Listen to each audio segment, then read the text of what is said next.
మహబూబాబాద్ జిల్లా కురువి మండలం బలపాల గ్రామంలో దొంగలు హల్చల్ సృష్టించారు. గ్రామానికి చెందిన పిట్టల మోహన్ రావు ఇంట్లో రాత్రి సమయంలో ఇంటి తాళాలు పగలగొట్టి బీరువాలో ఉన్న 6 తులాల బంగారం, 20 తులాల వెండి మరియు 25,000 రూపాయలు అపహరించారు. బాధితుడు మోహన్ రావు ఫిర్యాదు మేరకు రంగంలోకి దిగిన కురువి పోలీసులు క్లోజ్ టీం సహాయంతో దొంగల వేలిముద్రలు సేకరించారు. కేసు నమోదు చేసుకుని దర్యాప్తును ప్రారంభించారు.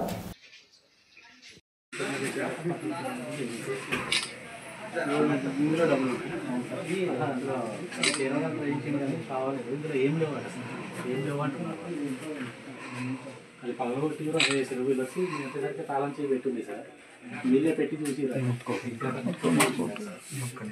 అది తెరవలేదు, అర్థం పగలేదు సార్. తినకూడదు.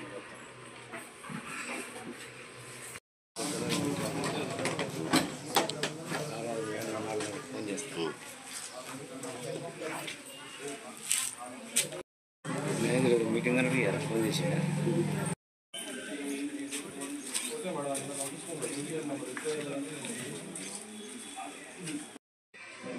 మాకు నర్సరీ ఉంది. నైట్ పూట మేము నర్సరీ దగ్గర పండుకోవడానికి వెళ్ళడం జరిగింది.